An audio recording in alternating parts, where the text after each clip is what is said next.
Dr. Johnson, I'm going to ask you how you go above and beyond what a higher education expert would bring to the sixth form. Above and beyond? Well, I spend all my waking hours preparing lessons and marking work and kind of fretting and worrying about what's happening with students in the sixth form. Occasionally I talk to my family, but not really much time for that kind of thing. Nice, that's very good. Thank you very much. You're a physics teacher. Supposedly. How would you apply Newton's laws to running a sixth form? Well, I mean, let's start with the first law, shall we? So, as we all know, an object will remain at rest unless a resultant force adds to it, and that's something known as inertia, and I think it's definitely true that there's lots of inertia towards private study, shall we say, in the sixth form. But that means, therefore, we have to apply the second law, get that resultant force out, and increase the momentum of the learning. But of course, then the third law comes along too, you know, if the students are learning, I too learn back again. You know, every action has an equal opposite reaction. So yeah. Fantastic. Okay. Awkward photos now when you think no one's concentrating. I'll never take and then awkward actually photos. We'll just be like, Don't be silly. Don't be oh my god, silly. I'm going to have to watch this video, aren't I? You will at have the to watch Leavers this do. video. Like, oh god, okay. No, in all seriousness, singing is totally off the Singing is totally off. That's the one thing No, that's I will. fine. No, that's we understand. Okay. Yeah, I understand. Right. Okay. So obviously you're a Spanish teacher. Yes. Is it just modern foreign languages, just Spanish or French and Spanish, French yeah. and Spanish, right? How would you describe your rise to the sixth form team, similar to this Spanish Armada? How would I describe my rise to the sixth form team? Your rise to Similar the sixth form team was Spanish similar to Armada? yes. I would say that it has been delightful to be led by Captain Coop. Captain Coop. That's a new And one. I would like to think that despite some of the upper six, no doubt, interpretations of the approach of the sixth form team, we are less military and there to guide you through the rocky seas. Very down to earth answer. I really like that. Good morning, Mr. Coop. Oh, good morning. Morning. Good morning. Morning, Cabby, Bob. Oh, just a moment.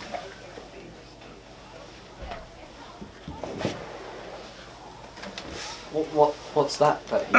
Oh, this is just the Duke of Edinburgh meeting a celebrity. A celebrity. Indeed. Yes. And the seagull, is it? Oh, this is Gabriel. Gabriel. Any reason why it's called Gabriel? None whatsoever. No. Do you know what an MVP is? Something about a much valuable player. Most valuable player. How do you feel if we described you as the MVP of the sixth form team? I've been called worse. No, it's a compliment. Thank you. I've Okay. been very complimented.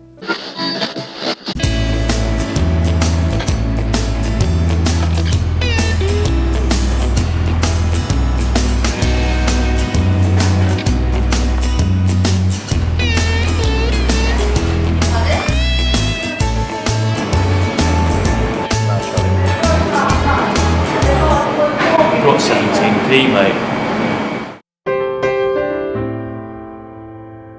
You've got 17p, mate.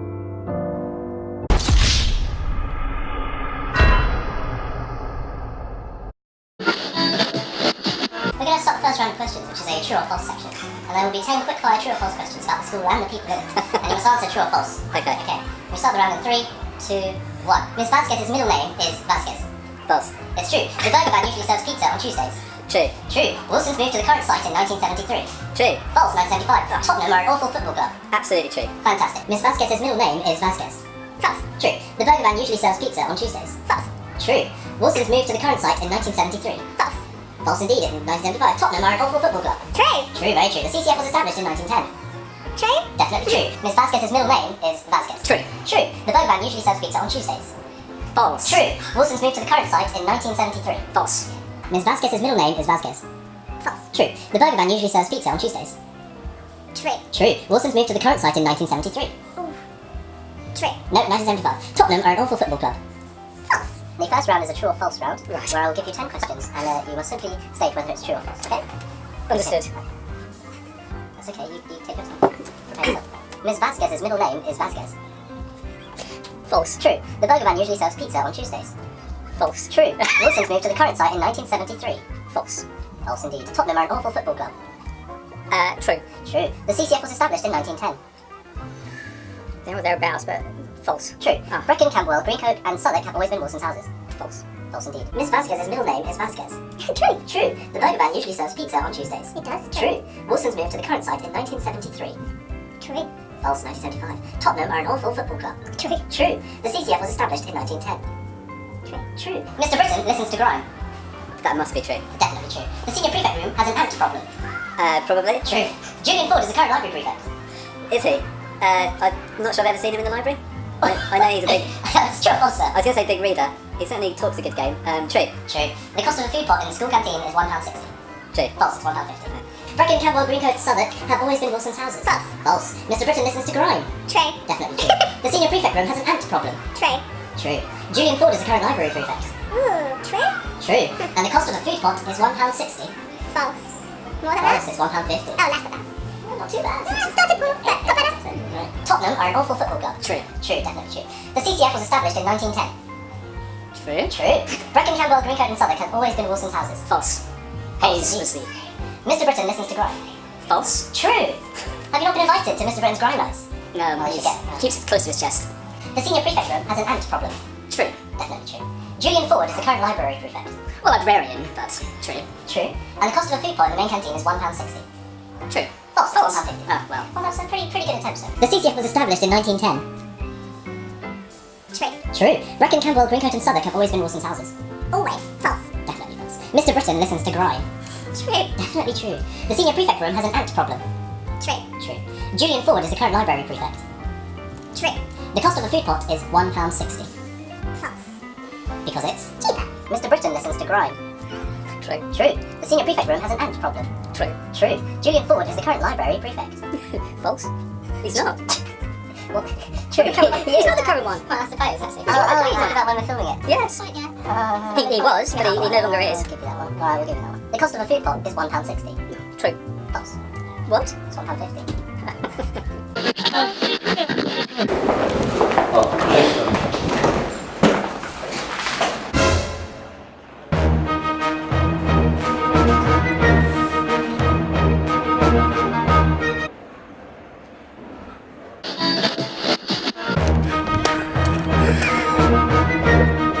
I'm not doing If you could compare the school to a vegetable, which would you pick and why? Okay, so maybe an aubergine, because you have to do something with an aubergine and it takes a little while to soften up. You've got to bake it for 45 minutes, and the school, you know, when you first arrive, on immediate first impression, could seem a little hard, a little sort of rubbery, almost artificial, but once you get to know it and it softens up a little bit, you know, you've let it marinate, it's more palatable. Interesting. If you could compare the school to a vegetable, which would you pick and why? Ooh. I reckon a sweet corn, because I like sweet corn and I like Wilson's, and it's bright and happy and yellow and it makes everything happy. At the end of your Wilson's career, will you turn left or right? Up. Why up? Left and right, it's boring binary choice. I like to take the third option. Fair enough. Fair enough, sir. How long is the piece of string that connects past papers to the environment prefect? We have an environment prefect. I know we do. Please don't put that bit in. Who is it? Genuinely, who is it? I don't even know.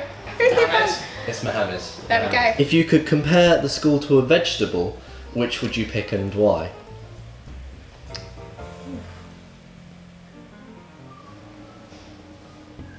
Broccoli, because it's a winner of vegetable, but it would be the tender stem variety because it's just that cut above the rest. Tender stem.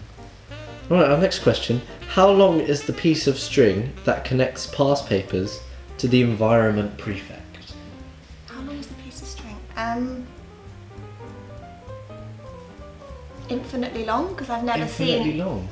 an environment prefect recycle a past paper in my life. Sorry, Mohammed. If you could compare the school to a vegetable, which would you pick and why? A radish. And why? Because there's more than a passing resemblance between a radish and our leader. You're saying our leader looks like a radish? It's more the character. I don't even know what a radish is. Hard and bitter. Would you blame the current global warming crisis on our environment prefect? Oh, indeed. Absolutely. And Donald Trump. Oh, Sam, Charlie. Miss Ford? Yeah. I've had a question. It's really been bugging me. Yeah. There are 30 cows in a field, 28 chickens. Yeah. How many didn't? No. Miss? No. Miss, come back.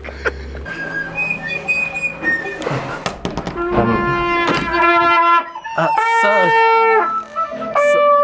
Mr. Elson, Dr. Claydon, sorry to interrupt. I just had a quick question. It's been bugging me for a long time. This is pretty important. I'm terribly sorry to interrupt.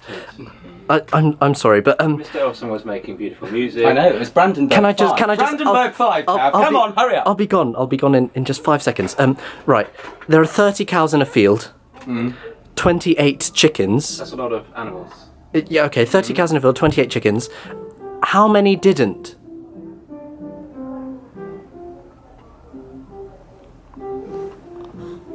I don't know. No? I'll just find someone else again. Thank you for your time. Carry on with your thank you very much. rehearsal. Okay. Miss Banner, sorry to interrupt. You guys carry on. There's been a question, and it's really been bugging me. Okay. I've asked so many. Right, there are 30 cows in a field. Okay. 28 chickens. Okay. How many didn't? How many didn't? Exactly. How many didn't? There are 30 cows. 28. It's fine. So you carry on with your. I'll just have to find someone else. Okay. Yeah. All right. Thanks, Miss. Sir, I've had a question, and it's really been bugging me. Wow. All right. There are 30 cows in a field, 28 chickens. How many didn't?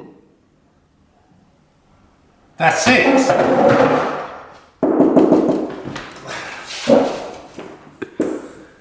10. Oh. Excellent. That's the answer. I know, it's unbelievable. That's been taking me weeks. Oh, thank you. No, thank you, sir. That's brilliant. Oh, actually, one more thing. Could you prove Einstein's theory of relativity? I'm glad you asked. First, we have to have the idea of simultaneity. That's times h, isn't it? So now we know that h squared equals c sides by c squared. I move t to one side rather than the other. Then we have c squared, t squared. If you compare t squared to onions in a supermarket, what you find is that the understanding of the onions equates to the time in the sense of the parallel universe theorem. If you look at Hugh Everett III's layer upon layer of the multiverse, I've drawn 3 here. They're all slightly different, but they're all separated by less than an atom's thickness. Now, there's a version of Dizzy Rascal's seminal album, Bonkers, in 2007. It differs quite markedly from Boy in the Corner, which was his first album. This was also very important. It marked a landmark in a change in hip-hop and grime music, have anything that was anywhere near this complex with regard to Hugh Everett's multi-world theory. Now, if Arcala and Dizzy Rascal understood the physics behind the connection of relativity and the multiverse theory, what we would have is a synthesis. Take the shadow of the multi-world idea, we find that we connect the letter E. Now, the E interconnects directly with the energy of the entire time frame. What then we have to concern ourselves is the mass of the gun that's causing the quantum suicide effect, and then we can take the speed of light, which we started off with here from the Feynman light clock. We can connect them all together. If we take the E to the M to the C, back around here, and we find in Dizzy Rascal we have 2 E's. That is in fact an E squared, okay? But the squared term moves across and is put on top of the C to give us finally the link E equals mc squared, Einstein's theory. That is the answer. Thank you. Do we need to know that for the exam? 2 marks. Our Father by whose servant our house is made of old. Something. That'll do. For blessings manifold. You can stop now. And did those feet in ancient time walk upon England's map? I can't hear you, Miss O'Donnell. That's the intention. You're meant to be drowning me out. Hello there, my name is Mr. Coop, Tom Coop, and I'm eating a sandwich. This is a very good... what? Students on my patio? Get off my patio. I like this patio. Good little students, right? Back to, you know what? Back to my sandwich. That's it. I like this sandwich.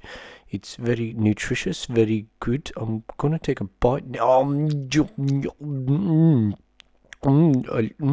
Yes, I like this sandwich. Miss O'Donnell, would you like a bite of my sandwich? Oh, Gavin. Hello, Gavin. Mr. Yes, Coop, yeah, it's what very are good, you look, doing, it's fully silly? nutritious. Right, stop eating Right, that sandwich, okay, it's not very good for you. No, I don't know why I picked up this peculiar voice. Put your hand but away I'm from gonna your go face. with it It's anyway. not that sunny. It's sunny, just no, let me no, off. Stop. No, I don't Honestly, agree. right, okay, fine. Gavin, right. please, I'll put you're my hand embarrassing me in Are you front of happy if I the do entire this sixth already? form. Yep, look at Thank that, you, look at that Gavin. bright Right. gleam. I'm enjoying Look this. up at Alright, Mr. fine. Burton, say I'm gonna hello. go now. Yeah, see you Goodbye. later. Right, Bye. goodbye, Gavin.